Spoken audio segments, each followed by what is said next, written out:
Good afternoon, everybody, and thank you for joining us for our latest TPD webinar. It is my pleasure to introduce today Stu Fischer from C4 Therapeutics. Stu holds a Ph.D. in organic chemistry from Caltech and a BA in chemistry from the University of Vermont. After completing a postdoc fellowship at Harvard Med School, he moved on to start his career at the Hoffmann-La Roche as a research scientist. Stu currently works at C4 Therapeutics, which he joined in May 2016, and has served as the Chief Scientific Officer since May of 2018. Prior to joining C4, he also held various other leadership positions, including roles at the Broad Institute, and had spent many years working at AstraZeneca, looking for target validation, drug discovery, and clinical candidate support. So today, Stu is going to talk to us a little bit about the work that is going on at C4 and navigating the challenges of degrader optimization. So with that, I will hand it over to you, Stu. Thank you, Brianna, and thank you for that introduction and certainly an invitation. This series has certainly become quite a premier series for degradation, and I feel privileged to be part of it, so thank you. To start, I have, some of the statements I make here might be construed as forward-looking statements, so the standard disclaimers are here. But I want to get into something that I'm sure this audience knows probably better than anyone. I think we're talking about, with targeted protein degradation, a modality that's now, if not proven, very close to clinical validation on many fronts. And it has the ability to really transform the way we think about drugs.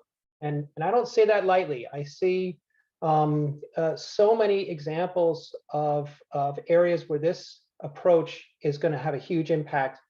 If you just take the druggable landscape, something that I've grappled with my whole career, you're trying to get inhibitors to enzymes. There's not that many druggable pockets.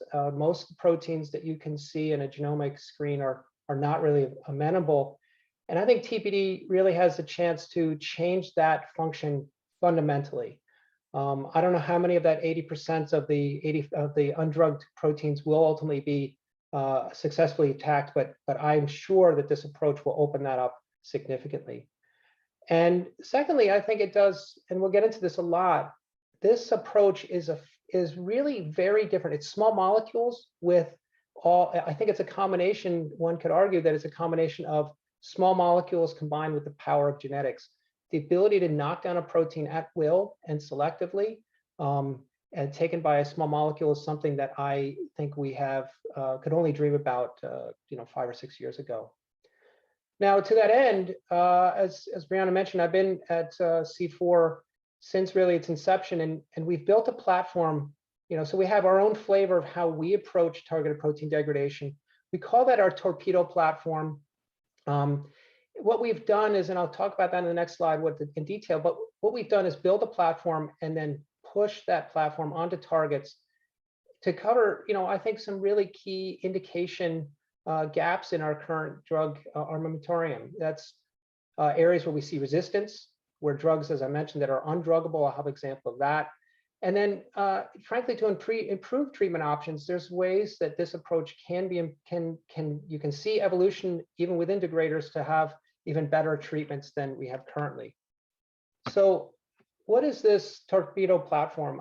To be honest with you, it's a long acronym, and it has each one of those letters has a number, has a word behind it. It's basically about optimization of degraders. That's the degrader optimization is the DO there. We have built this platform with an expectation that we're going to build drugs out of our efforts. And what it really is a collection of tools, chemical and biological, that when combined allow us to move different modalities of degraders forward to the clinic. Now, there's really 4 themes to this, which I'll get into, that relate to that. These were made on decisions strategically very early in the company, and we're now seeing the full. We're now seeing the full benefit of those decisions. The very first sort of insight that we had, and I'll spend a fair amount of time in my intro on this, is that degraders are different. They act through a catalytic cycle, and that in our view, is the most important thing about degradation. It's around this catalytic efficiency, and I'll get into it in a bit, but that is our whole platform was focused on making sure we make the best possible degraders for every target we go after. Related to that directly is a set of tools, largely biological, that allows us to make sure that we can measure, understand, and optimize around that catalytic profile of degraders. The second point is really around ligases. We'll talk about this as well. We really like cereblon as our E3 ligase. There's really two reasons for that was the basis for our decision. Cereblon is expressed in all tissues and cellular compartments, and that we felt from the start was a very strong positive for cereblon because it gave us the widest latitude in target selection. The second is, and that's really rooted in much of the work at the Farber historically, cereblon is the only clinically validated ligase because it's been known now since just before C4's inception through work of Ben Ebert and others that cereblon is the target of the IMiD drugs. And we've used the IMiD drugs for so long. Once that mystery was unraveled and solved, it's now clear that cereblon is a ligase that one can use in the clinic confidently. And so we took that very seriously in our selection of ligase. The net effect of that is that we invested heavily in finding chemical binders to cereblon. We call that our cereblon toolkit. And it's a collection now of probably almost 5,000 different molecules that comprise roughly 15 or more different distinct series. That toolkit has been tremendously valuable to us, and you'll see in some examples how that has played out. But it has enabled us to now deliver to the clinic or on our way towards that, degraders of the two different types that we often talk about in this space. We call them monodacs, they're also known as molecular glues, and bifunctional degraders, we call them bidacs, protacs, there's a lot of names for this. Our names for these monodac and bidacs. Fundamentally, that cereblon toolkit supports both monofunctional and bifunctional degraders, and we've leveraged both of those. So a slide here just to set the context. I realize that this, for many of you, will be common knowledge, but for those new to the field and to set up my next slide around catalytic efficiency, let's just set our sights on what happens in every cell. There's a process much like the ribosome and translation that makes proteins. There's a similar match system through the UPS to get rid of proteins as they age or aggregate or need to be controlled. And so what you see here is a misfolded protein, this E3 ligase. There's 600 of them in our genomes. They are what you can consider to be the quality control inspectors of our proteome. And so they recognize misfolded or aggregating proteins. And when they recognize them and form this complex, in this case, a binary complex, when they need to be degraded, they tag them with ubiquitin, not just once on the surface, but then polyubiquitin them. That polyubiquitination then sends a signal to take that tagged protein to the proteasome, strip off the ubiquitins and recycle them. But then upon encountering the proteasome, these are digested into peptides, which are then further resolved down into amino acids and for recycling back into new proteins and so forth. So that's the system. There's nothing magical about TPD. We're leveraging natural processes available throughout and required for life. What is really incredibly important is the fact that what we're doing is we're leveraging that system with a small molecule. And so this is this catalytic cycle. So those not familiar with this, really what a degrader does is, I've shown here a bifunctional degrader. It's similar for a monofunctional, but basically this green dumbbell shape, one portion of the molecule binds the target of choice, and it then, by having this second moiety here, this separate binding moiety, you can form what is known in the business as a ternary complex, target degrader ligase. That ternary complex is the first step of the catalytic cycle, and one could argue binding here is, but you get into this ternary complex, that encounter complex. That's step one. Step two here in that cycle is, once if the degrader is just right, it will present that target so that a surface lysine can be ubiquitinated and then polyubiquitinated, just like a natural substrate, but this is induced by the degrader binding. Now, lastly, and probably, in some ways, maybe the most important is this whole complex. Once the ubiquitination process has happened, you release that bifunctional degrader, and that can go back and do this again. So, and meanwhile, these ubiquitinated proteins brought to the proteasome destroyed. So essentially, unlike traditional small molecule inhibitors, which bind and hold onto the target one-to-one, these bifunctional degraders and monofunctionals basically can take down many, many copies over time of the target protein. So there's a time dependence here, and there's an efficiency. That is the key thing that we think about, is how do we make a degrader that does this cycle of catch the target, bind to a ternary complex, ubiquitinate, and release to go back and do it again. Degraders can be extremely efficient at that, and we would argue that the more efficient, this is the most important parameter of a degrader. Slow degraders approximate inhibitors. Fast degraders are fully leveraging the benefit of degradation. And so, as I mentioned earlier, our goal is to make the most catalytic efficient degraders we can for every single protein we go after. So what are the benefits of a fast degrader? Well, clearly, I just mentioned one of them is that if you have a degrader that's moving very, very quickly, these molecules punch well above their weight. There's a lot of discussion around how big these molecules are, and are they cumbersome? What's their properties for drug-like profiles and so forth. Those are all good concerns, and we'll talk a bit about how we navigate those. The fact remains that if you have a degrader that's really good at taking out proteins, that single molecule is capable of taking down pools of protein to near zero over time. Whereas an inhibitor, even the best of them, they are really good at what they do, but they bind one-to-one. And so you catch, you hold that protein, and then you wait for the pharmacology to continue upon the effect of that inhibition. Degradation benefits by the fact by reducing that pool, you now, the only way a cell can recover is to resynthesize that pool. So you have this enhanced potency, and you also have this large, often clearly disconnect between the pharmacokinetics and the drug function. So you can have a lot of degrader take out a lot of protein and then wash out, and the effect still remains. Again, we'll talk about that too. Degraders can be very fast. The faster degrader, the fast effect you see, and that can lead to PK/PD disconnects. Can also lead to novel biology. Cells may or may not be able to respond to fast reductions of proteins depending on your biological context, and that's certainly true in the IMiD case, where faster degraders induce an apoptotic response, whereas slower ones are not as capable of doing that. This selectivity component is really fascinating to me. This catalytic cycle acts as a filter. Not all degraders will bind to target protein as well, or other proteins. Ternary complexes, not all bound proteins can form a ternary complex, and not all of those can be ubiquitinated. The net effect is that what we're seeing is that our degraders, when fully optimized, have exquisite selectivity for the targets we're going after, because you keep optimizing against degrading your chosen target, and the other ones tend to fall away as you optimize. And then lastly, I think this is where the field is, you don't need to have a functional site to bind and get good degradation. In fact, you can bind anywhere on that target, and as long as it presents the target and ternary complex in a competent state, that degrader will work. And so you can go well beyond what the inhibitor binding profiles typically require.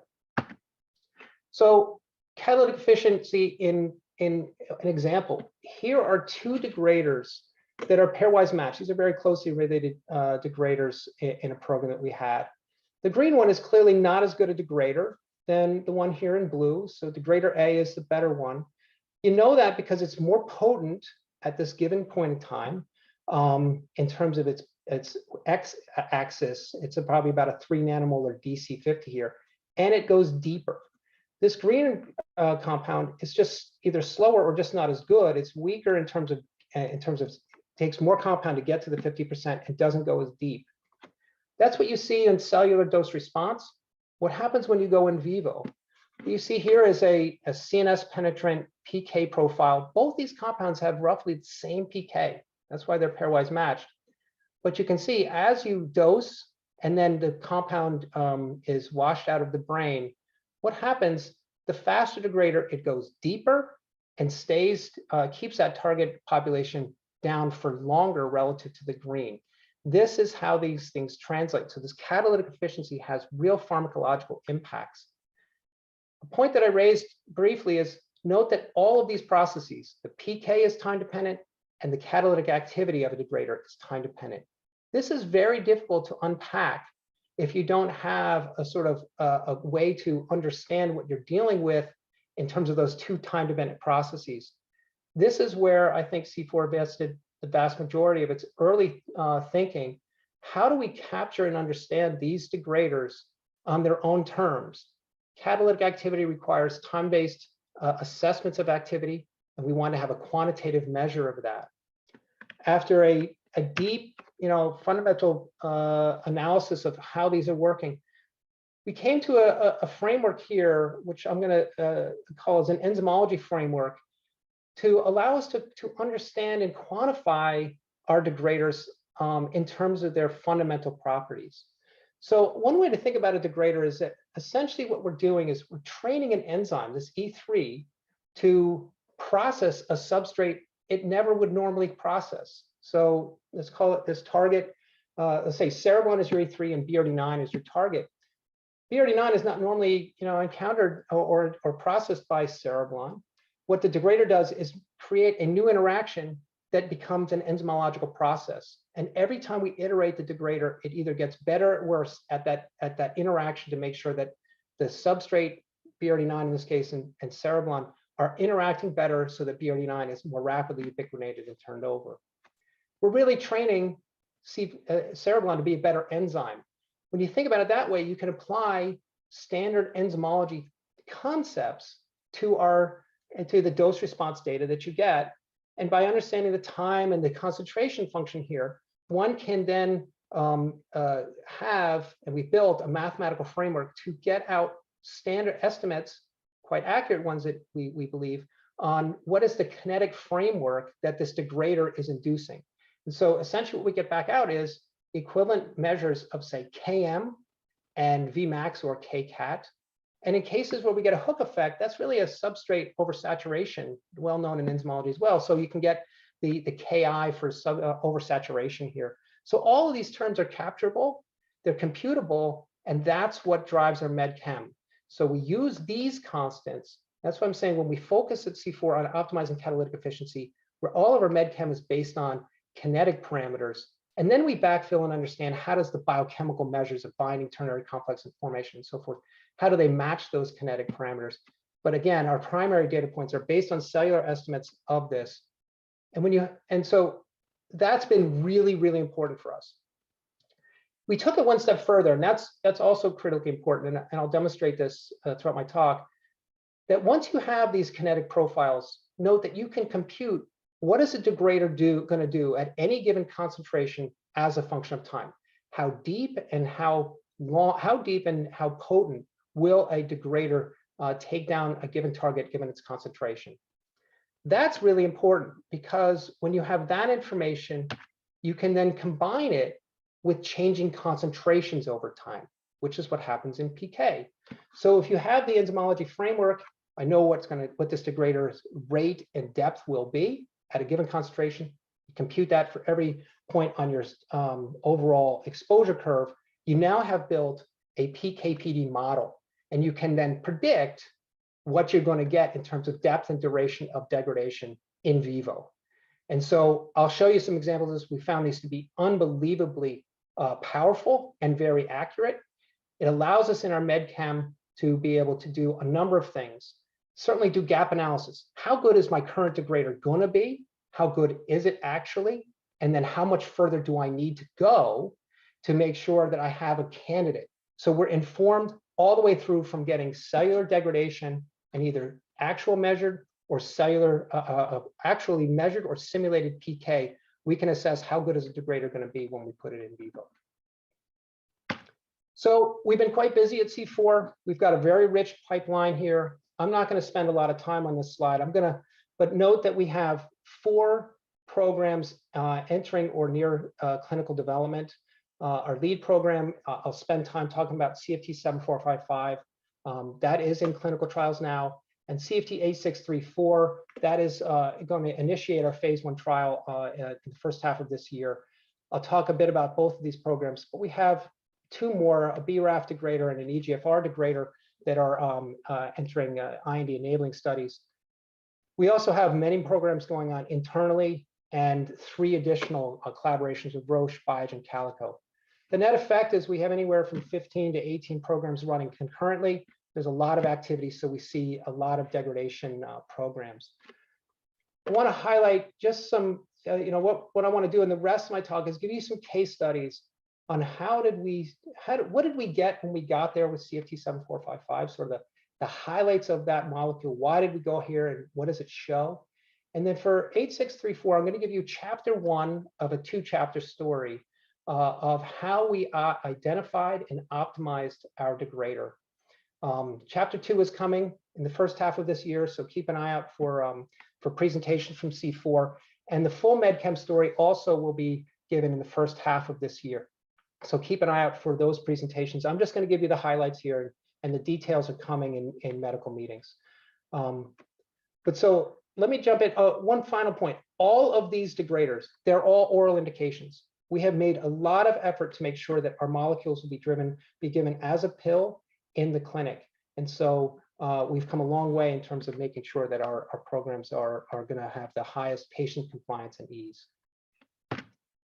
So let's get into what we call our Icaros program, IKZF1 and 3. This lead molecule, CFT7455, is our candidate that's entering is in the clinic now. And so for those who are not familiar with Icaros and Iolis and the IMiD drugs, this slide will do 2 things. It will say, what do the IMiD drugs do? And more importantly, what do we think what is needed in this field to make the best in class IMiD? And we feel we have that. So let me explain first. Icaros and Iolis are 2 transcription factors that are critically involved in hematological cell line differentiation. So these are at the core of transcriptional program for heme cell lines. Now, in multiple myeloma and some non-Hodgkin's lymphomas, these are the key drivers of the disease. These transcription factors drive signaling of programs in those cases to make them on oncogenic cells. So the key is that we need to degrade both of these. Often they're compensatory or overlapping activities. There's slight dependencies one over the others, depending on the indication, but it's clear that both play key roles. And so a degrader that would be active in this space needs to hit both of those and needs to hit them pretty well. As I mentioned, the early studies on the IMiDs was that these molecules bind to cereblon, they attract them in a molecular glue sense. So that surface that is formed upon binding to cereblon attracts Icaros and Iolis so that they are bound, form a ternary complex, ubiquitinated, and then degraded. So that's the space. We asked ourselves, what is the gaps? The IMiD drugs are used. They're the backbone of therapy in the indications I mentioned, at least in multiple myeloma, and could be in non-Hodgkin's lymphoma.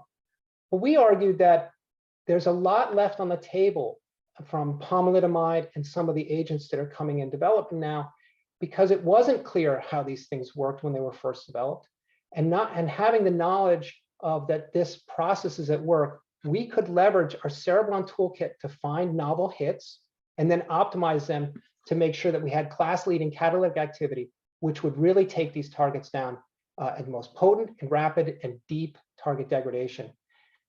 We felt that would be important, that's going to be important. What we also found was that high binding affinity would also be beneficial, because what is known is that cereblon levels upon sustained treatment with IMiDs can lead to reductions in cereblon levels, which then can lead to a tolerance or resistance mechanism.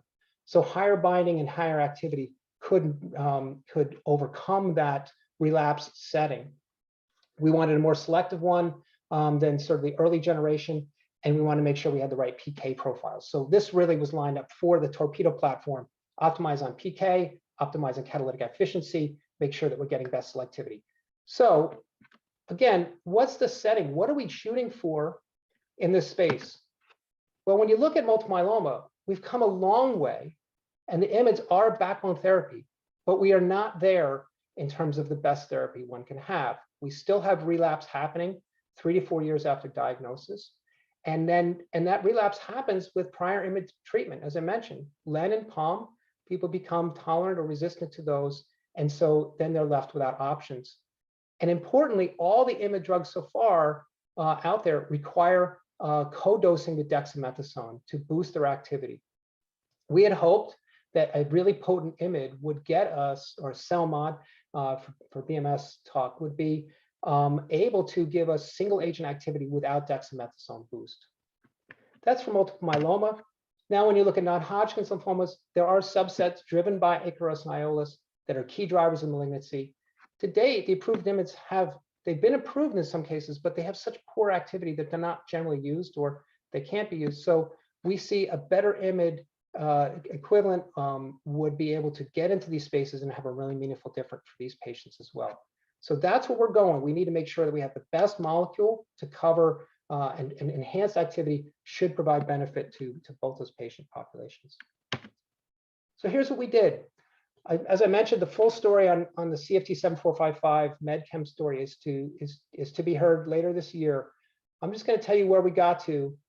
And so what you see here is in blue is CFT7455 on 3 in vitro panel profiling assays compared to pomalidomide, current standard of care. What you can see is relative to POM, which is around 700 nanomolar binding affinity of cereblon, we're at just around 1 nanomolar binding affinity here. We've improved that 700-fold, maybe 1,000-fold in terms of binding potency.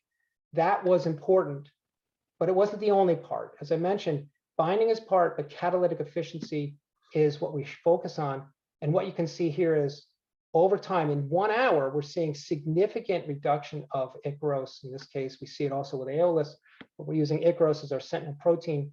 You can see 50% reduction at a really, sub-nanomolar concentrations in an hour. In 2 hours, you're pretty much at steady state where you have picomolar DC50s and significant reduction in this model system down to less than 20% Ikaros remaining. This is not even close to what POM can do. POM's in the micromolar range, 100 nanomolar range activity. This translates directly to cell kill. See here that CFT7455, 70 picomolar IC50 and killing this H929 cell. POM is in the 100 nanomolar range. That's what was left on the table from POM to best-in-class monofunctional degrader. Now, I mentioned this PK/PD tool. I'm going to exemplify it with CFT7455. When you have a molecule that's this kinetically potent, one can then ask, what is it going to do in an in vivo model? And before we ran the model, we ran the in vivo efficacy study. We did the modeling using PK/PD model. So the first thing we do is take the PK, and you're looking at some mouse PK at 1 mg per kg dose, orally dosed. And it just follows, relatively short half-life. In 6 hours, you're pretty much down 3/4, 2 half-lives removed. But then we said, let's predict what we should see based on that enzymology framework and that PK. And that's what this predicted PD looks like. This is what we thought we would see in the animal. And then we ran the study, and we collected the data points, and we overlay them. And that's what we see. These models are tremendously accurate and predictive. And this is not the only case. We see this probably 85% of the time across all the programs we run. These models, this enzymology framework does translate very well to the in vivo setting, and it gives us that power to predict exactly what we're going to see in vivo. So what did we see in vivo with CFT7455? And I have to say, I still find this data amazing. We're looking at a comparison of POM relative to CFT7455. We dosed POM here in red at the corrected dose that we would, the humanized dose equivalent, which is about 3 mg per kg dose in a mouse. This is what this does on this H929 multiple myeloma tumor. You can see that there's some effect, but it's minimal. That is the clinically approved dose equivalent. This is why you need DEX. DEX brings the curve down significantly. At 1/1000th the dose, we're doing better than POM as a single agent here. If you increase that 3-fold to 10 micrograms per kg in the mouse, you now see we're at stasis. Go up another 3-fold to 30 micrograms per kg. we're seeing regression. That is not something that's ever been observed before with IMiDs. We now can show that the most potent IMiD out there can in fact reduce tumor burden. And when you go after 21 days and hold, these regressions are durable. This molecule is showing single agent activity that is without DEX, giving a durable, complete response. In most of the mice, we are seeing some release escape later in the treatment for one mouse, and over time we saw 2 more escape, but 3 out of the 6 mice remain durable for the entire duration. That, I think, is the power of a more catalytically efficient degrader in a space. So improve treatment options by optimizing against the key properties. So that's the highlights of CFT7455. I want to change gears here now and take you through a different story. That is, as I mentioned, the first half of our work on optimizing to our development candidate, CFT8634. So this was, CFT8634 is an orally bioavailable, extremely potent degrader of BRD9. I'm going to give you the story up to a proof of concept IV compound. We have subsequently obviously taken it further, but we'll talk about the subsequent steps, IV to oral, later this year. But I think the MedChem story, when I was talking to Brianna before my seminar, I heard that there was some interest on how does C4 and how does the industry perhaps optimize degraders. And I thought that this story would be a particularly useful one to describe what a journey looks like for us. And it's far from straightforward, but it is certainly fun. And here's a chance to take you through our thinking. But first, why are we talking about BRD9 and where are we going with the drug in the clinic? This is complicated biology. And again, I look to the Farber as leaders in this space on both the indication and the biology behind it. So I will take you through, how we look at this and then move on to the MedChem.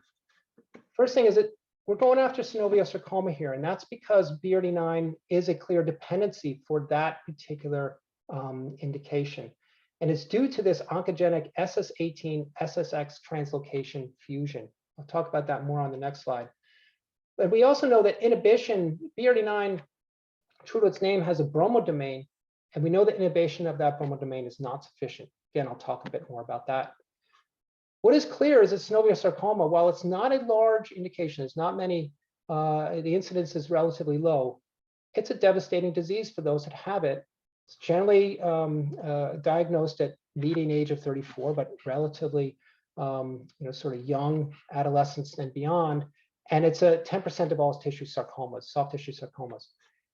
The fact is, when you look at this is in years from 1983 to 2012, virtually no change in the prognosis of these individuals. There's been no benefit through that 30-year time span.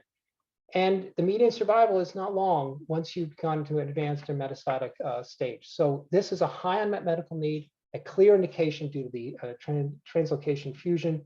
So we like it for all those reasons. We know exactly where we're going, and we know why it would be good to use a degrader here. So that's why we went into this space. But the biology here is complex.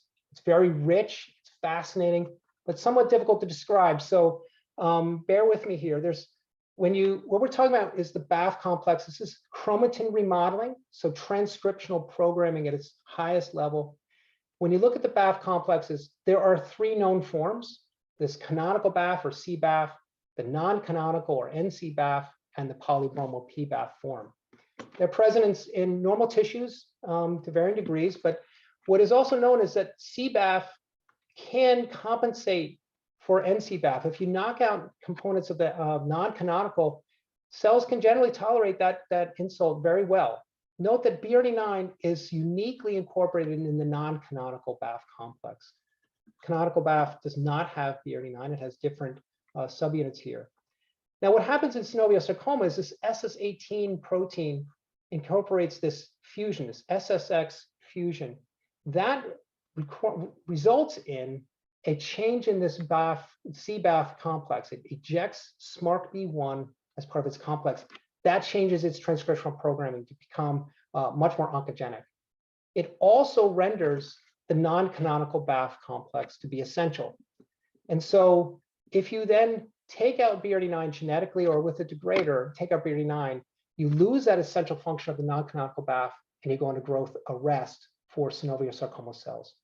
That's why we like this approach, because we have a synthetic lethal here. Normal tissues should be fine to BRD9 reductions, whereas the synovial sarcoma cells are acutely sensitive to BRD9 reduction because they're dependent on this BAF complex for survival. We also like it because essentially BRD9 is an undruggable protein by using natural or traditional approaches.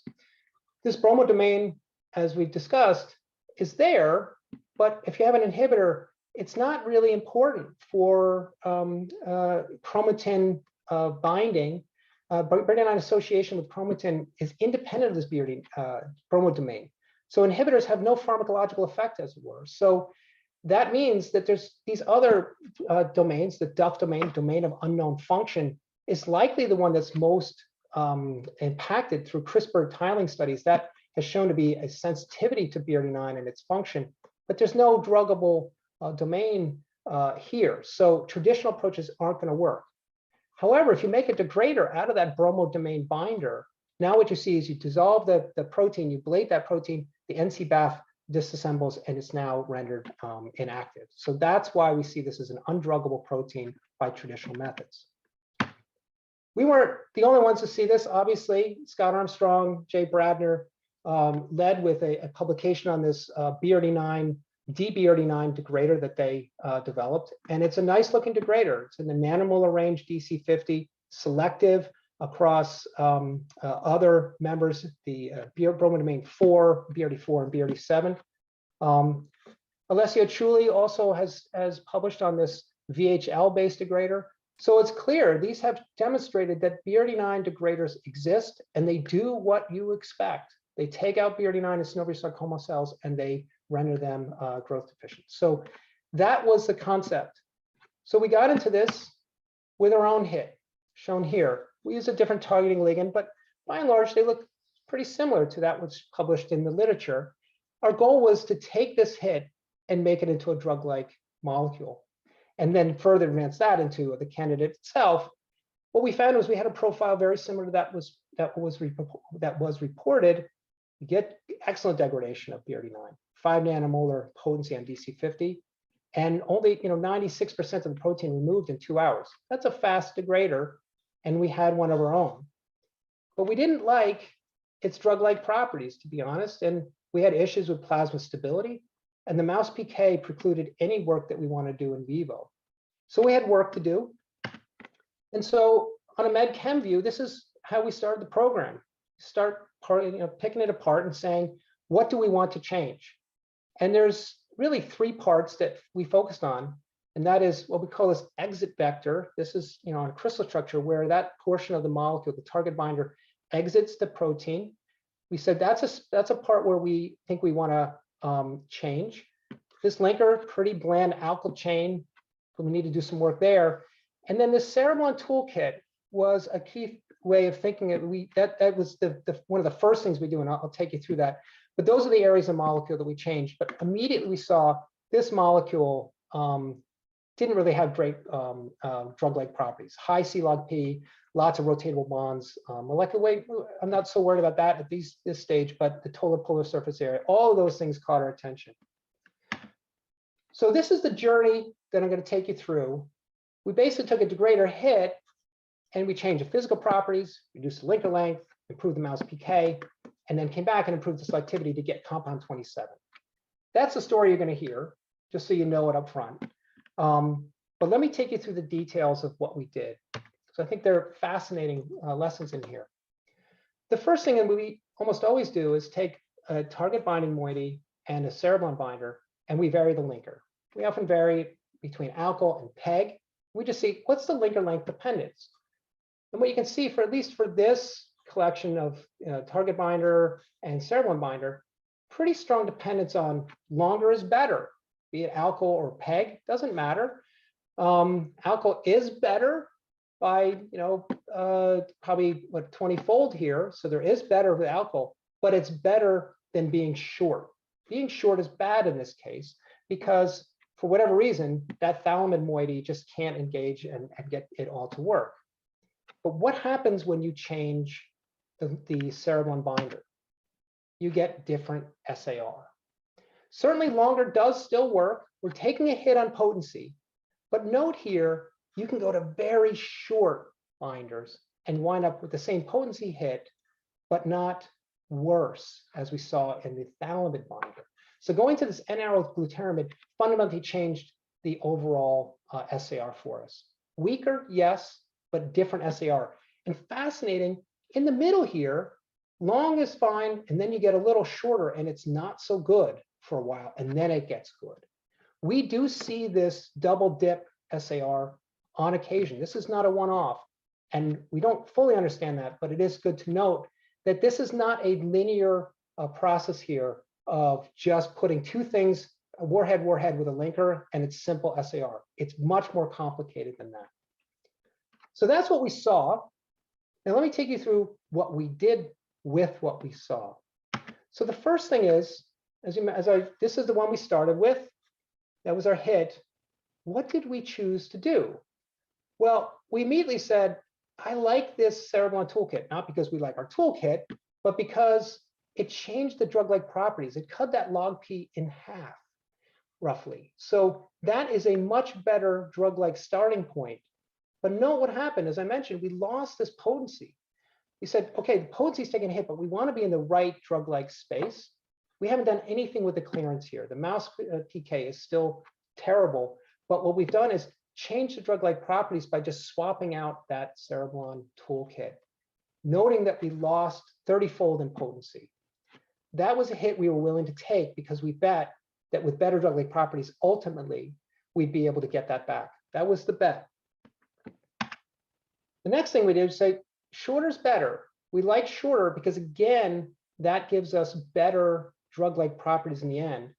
But note, it didn't do anything obvious to, it did improve the overall properties, but no impact on potency. We still had a much weaker molecule relative to our hit. And we still haven't done much on the IV clearance. So we still have liabilities there. But we felt drug-like properties in this case, let's get ourselves in the best possible state and then really go for the potency as our priority. So here's where it got interesting. We said, let's get into understanding this metabolic liability we have in mouse. So what we did is we took the molecules, in this case, compound 14, but a bunch of them, and incubated them in hepatocytes and asked, where is this molecule getting chewed up by the liver? What we found was very clearly this exit vector region was the point of metabolic instability. So we were seeing, disruptions in each of these areas of this glycyl moiety. It's time to change that glycine to something else. We moved to this piperidal amide. That fixed the clearance for sure, but we also got, amazingly, all the potency back. So that potency all came back by changing this. Again, how did that work? We can't really rationalize that per se, but we did see that changes anywhere in this molecule are starting to impact all the parameters that you want. Clearance, sometimes you lose the potency, sometimes you can gain it back. This is very difficult and sensitive SAR to predict, but when you are looking at the right assays, you can hammer on the various parts, get yourself set up, and then when the potency comes, you're in a much better place. That's the way we thought about it. However, this didn't all come all together. We lost the selectivity between BRD4 and BRD7. So what's happening here? This compound 21, we now have potent BRD4 degradation and some BRD7. Even though we have much better potent BRD9 activity, we don't actually have the selectivity we need, particularly BRD4, which worried us quite a bit. We wanted to get rid of all BRD4 activity because we know that that's an essential protein in transcriptional programming. So that would leave us to all kinds of tox. We had to be clean on that. So what did we do there? Again, this field is so full of examples that very minor modifications have dramatic impacts. And this is yet another example of that. What I'll call a single atom change. I think those chemists in the group will notice that there's two hydrogens going to a carbonyl here. You add that carbonyl, you get all the selectivity back. with relatively modest changes to the potency. So again, subtle SAR, but what we wound up with was a very selective molecule with much improved drug-like properties and pretty close to what we started with potency. That was a tool compound that we said, now we can start doing some deeper understanding of what is this molecule going to do in relevant in vivo models, and what is the selectivity profile against other targets that you need to worry about. And that gets back to this IMiD-like activity. Cereblon has this ability, even when you have bifunctional degraders, to act a bit like a molecular glue. So we're always looking for some of those known neosubstrates that cereblon binders can attract and degrade. GSPT1 being probably our most favorite counter target. This one is an essential, pan-essential gene. We like to make sure that we're clean of that. And you can see that compound 27 has no activity here. SAL4, the spalt-like transcription factor, well known at the Broad as, at the Dana-Farber as a molecule, as a transcription factor that's linked to teratogenicity associated with thalidomide. Degradation of this transcription factor has been linked quite closely to that IMiD thalidomide syndrome. So we want to be clean of that. You can see we still have some activity against this transcription factor that's coming in through this bifunctional degrader. That's something that caught our eye for further work, but note that we're pretty clean relatively here. And then lastly, we have no activity against Icaros or Aeolus. We're clean on that protein as well. So what you're seeing is largely a very clean BRD9 degrader with some transcription factor profiling, a little bit of work to do here, but by and large, much better drug-like properties all in all. And so my last data slide here, it works in vivo, which was very exciting for us. We have two different models here. This cell-derived xenograft, this Yamato SS cell line. You can see that when we dose this molecule 10 mg per kg IV once a day, you're seeing control of this at least over some period of time at that dose. And even better, when we go to patient-derived xenograft, we're seeing much better control over the dosing interval at 30 mg per kg. So this molecule is doing the job as an IV agent.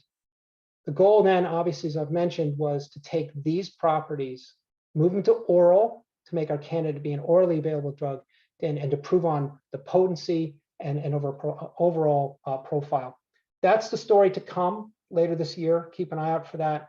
But I did want to share with you how we got to here. This was not a straightforward path, as you can see. It was several steps backward in some dimensions to get to us into the right spot. And that's not uncommon for us. So I figured that would be a reasonable story to convey to you, to give you a sense of how we go about our business. So I'll leave you with these key points, my sort of thoughts on now having done, I don't know, 50 plus targets over the last 6 years. This is my takeaways. I still believe that degradation efficiency is the #1 parameter. Fast degraders make great candidates for drug development. This enzymology framework gives us quantitative measures. It allows us to understand exactly what MedChem needs to do, and it enables these robust predictions of in vivo activity that we do gap analysis, candidate selection, and increasingly predictions of human doses. The last point, I think it's obvious in the BRD9 case study, this optimization is a complex process. Changes anywhere in the molecule fundamentally affect all the SAR, and it matters where you start. These E3 ligase chemical toolkit has proved essential for us, not just to enable the monofunctional based degraders, but clearly you can see the impact on bifunctional degraders. I think what we typically do, given this complexity, we try to identify the central issues, solve with optimal properties in mind, even if it means stepping backwards. And then you go for, when you have your place on the drug-like space set right, then go for that degradation efficiency, and then make sure that you have the PK that you want. That's kind of the way we think about our degradation processes. And with that, I'll take whatever questions you have.